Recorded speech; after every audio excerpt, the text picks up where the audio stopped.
Or it should be recording. Yes, it is. Okay, so here it is. Okay. Look at that. Right there, Leva. You got it? I'll just hold it there. Okay, I'll try.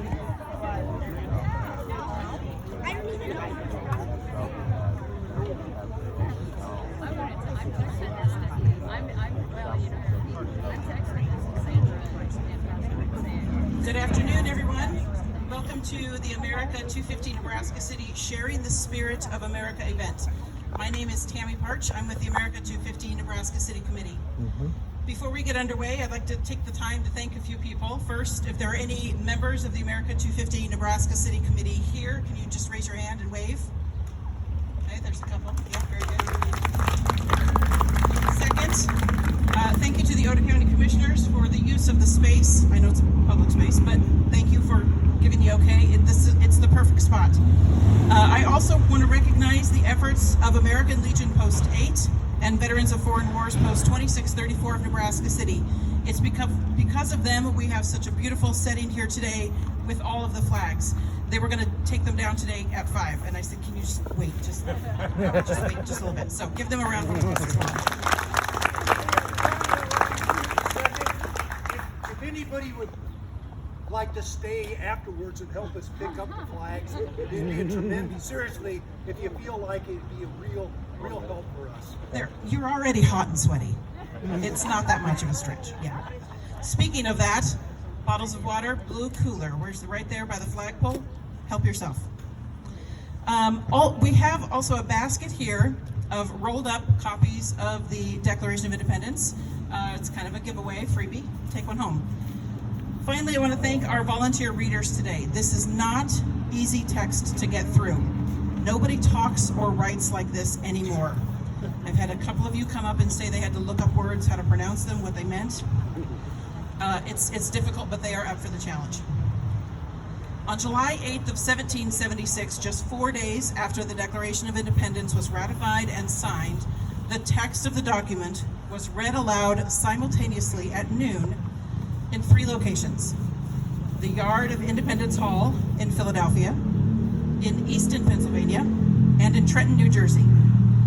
Now, 250 years later, Americans in all 50 states, 5 territories, the District of Columbia, and minor outlying islands of the U.S. will read the Declaration of Independence together right now. This event is spearheaded by the Hawaii America 250 Commission, and they chose noon, their time, Hawaii, 6 p.m. Eastern, 5 p.m. here in Nebraska City. So everybody, wherever they are, is doing it right now. And unlike the extent of the colonies in 1776, today America spans about 9,500 miles and 10 time zones, from Guam to the U.S. Virgin Islands. But the idea has grown past our borders. More than a dozen foreign countries are also participating right now, including Osan Air Base in South Korea, the American Club in Paris, Casablanca in Morocco, and even McMurdo Station. Anybody know where that is? Antarctica. The Declaration is being read on courthouse steps like we are doing here, but also at state capitals, in libraries, museums, senior centers, fire stations, parks, churches, at least one bar, on a golf course, and even at the Lexington Concord battle site in Massachusetts. In 1777, John Adams wrote the following words: "Posterity, you will never know how much it cost the present generation to preserve your freedom. I hope you will make good use of it." Although he was writing to his wife, the words were meant for us. As we listen to the text of the Declaration of Independence, it's important that we remember the document is more than those few key phrases that are easy to remember. You'll know the ones. It's also a living compass pointing the revolutionaries and us to our North Star. Ladies and gentlemen, the Declaration of Independence.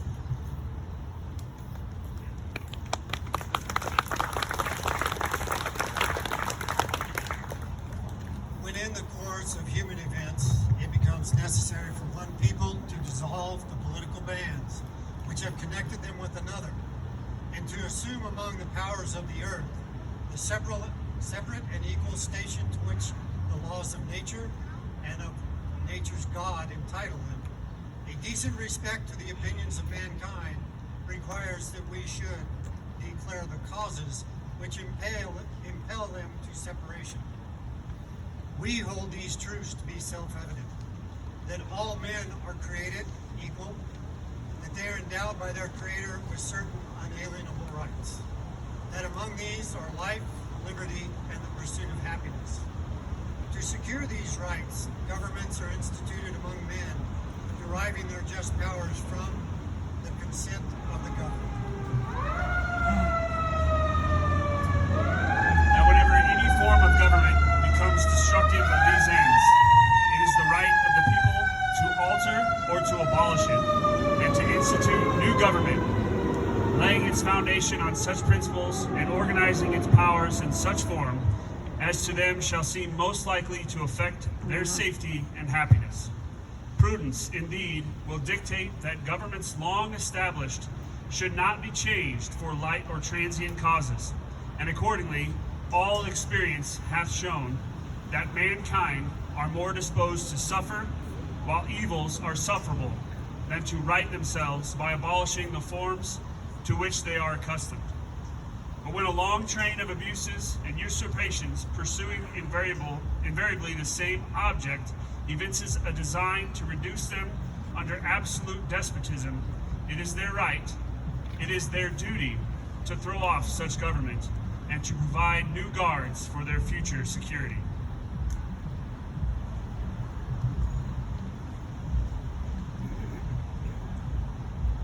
Such has been the patient sufferance of these colonies, and such is now the necessity which constrains them to alter their former systems of government. The history of the present King of Great Britain is a history of repeated injuries and usurpations, all having in direct object the establishment of an absolute tyranny over these states. To prove this, let facts be submitted to a candid world.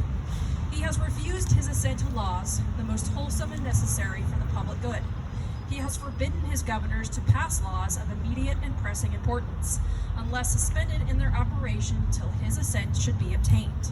And when so suspended, he has utterly neglected to attend them.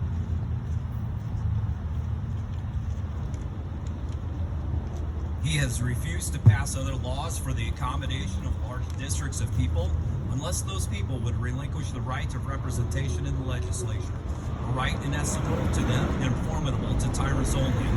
He has called together legislative bodies at places unusual, uncomfortable, and distant from the depository of their public records, for the sole purpose of fatiguing them into compliance with his measures. He has dissolved representative houses repeatedly for opposing with manly firmness his invasions on the rights of the people.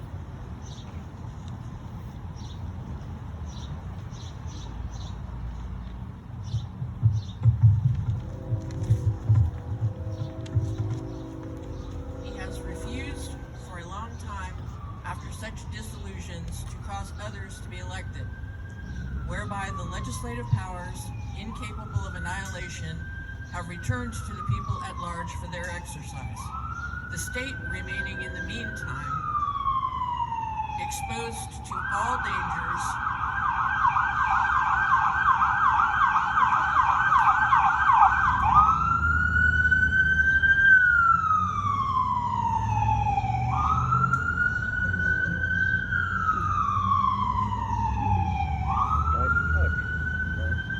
The state remaining in the meantime exposed to all dangers of invasion from without and convulsions within. He has endeavored to prevent the population of these states, for that purpose obstructing the laws of naturalization for foreigners, refusing to pass others to encourage their migrations hither, and raising the conditions of new appropriations of lands.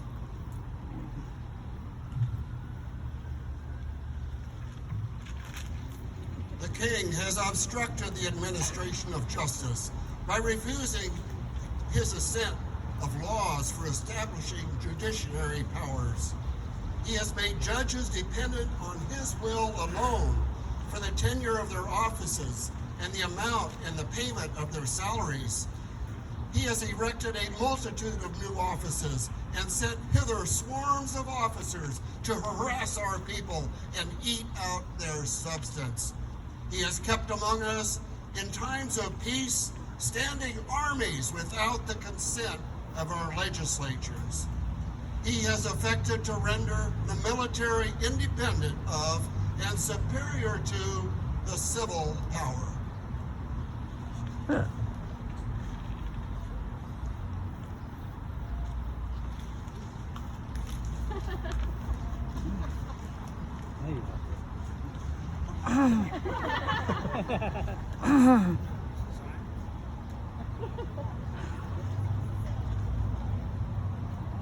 He has combined with others to subject us to a jurisdiction foreign to our Constitution and unacknowledged by our laws, giving his assent to their acts of pretended legislation, for quartering large bodies of armed troops among us, for protecting them by a mock trial from punishment for any murders which they should commit on the inhabitants of these states, for cutting off our trade with all parts of the world, for imposing taxes on us without our consent, for depriving us, in many cases, the benefits of trial by jury.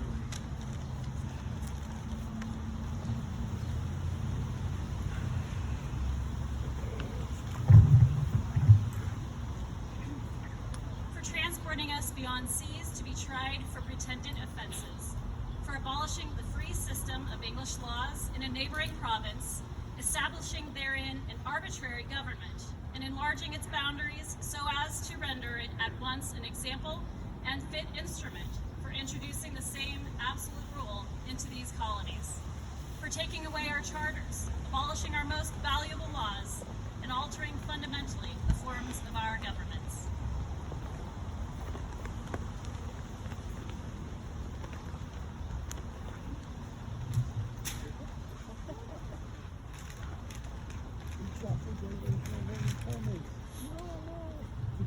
For suspending our legislatures declaring themselves invested with power to legislate for us in all cases whatsoever. He has abdicated government here by declaring us out of his protection and waging war against us. He has sponged our seas, ravaged our coasts, burned our towns, and destroyed the lives of our people.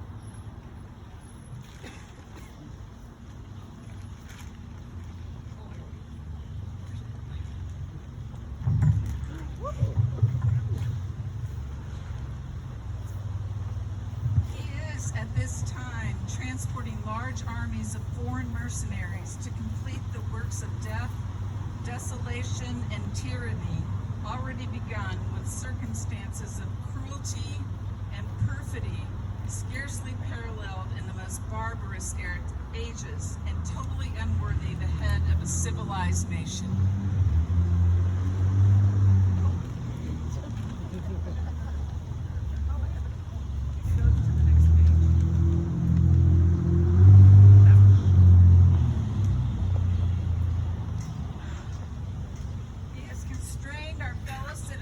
Taken captive on the high seas to bear arms against their country, to become the executioners of their friends and brethren, or to fall themselves by their hands.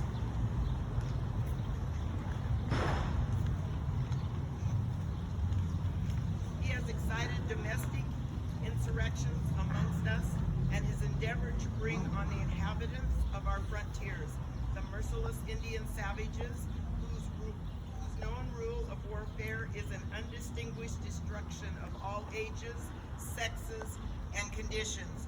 In every stage of these oppressions, we have petitioned for redress in the most humble terms.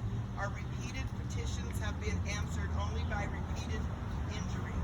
A prince whose character is thus marked by every act which may define a tyrant is unfit to be the ruler of a free people.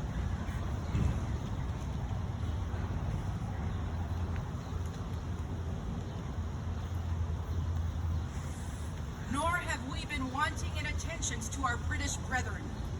We have warned them from time to time of attempts by their legislature to extend an unwarrantable jurisdiction over us.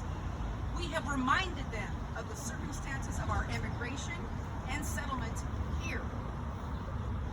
We have appealed to their native justice and magnanimity, and we have conjured them by the ties of our common kindred to disavow these usurpations, which would inevitably interrupt our connections and correspondence. Turn it that way. Right there. Okay. They too have been deaf to the voice of justice and of consanguinity. We must therefore acquiesce in the necessity which denounces our separation and hold them, as we hold the rest of mankind, enemies in war, in peace, friends.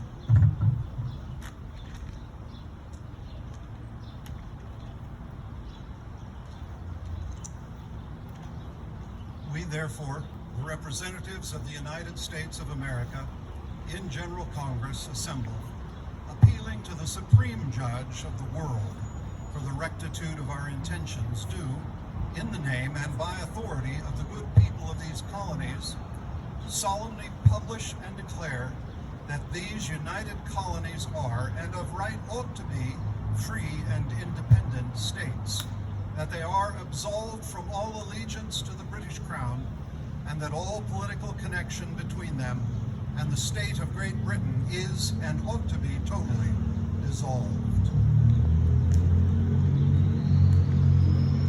And that as free and independent states, they have full power to levy war, conclude peace, contract alliances, establish commerce, and to do all other acts and things which independent states may of right do. And for the support of this declaration, with a firm reliance on the protection of divine providence, we mutually pledge to each other our lives, our fortunes, and our sacred honor. Thank you.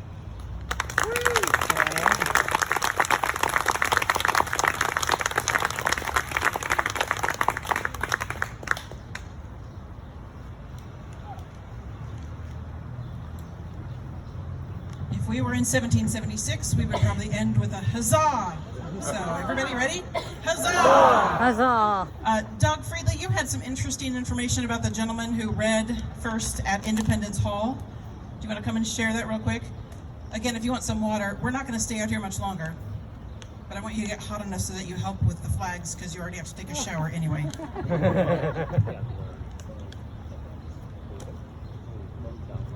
On July 4th, Congress approved the Declaration of Independence, but most Americans did not hear those words until 4 days later, July 8th.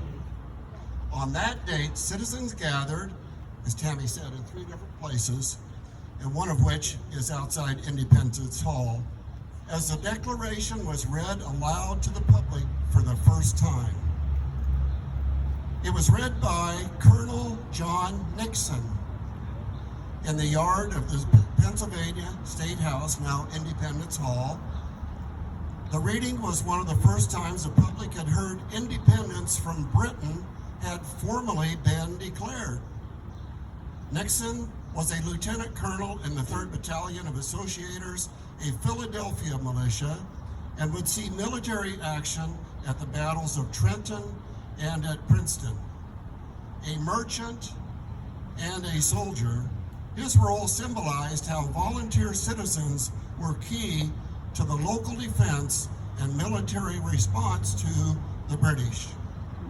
The next day, July 9, General George Washington had the Declaration read to his troops in New York. These were not just words on paper.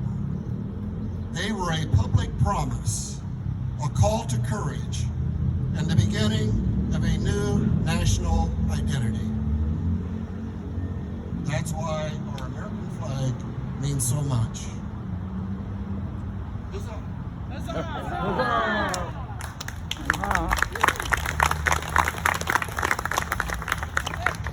If you want to take pictures with your thing or with Doug's thing,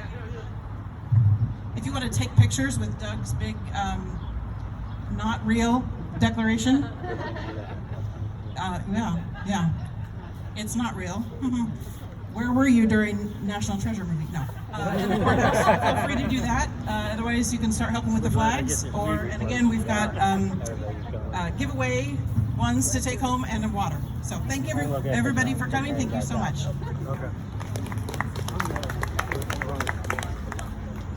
Okay, the phone's in my hand.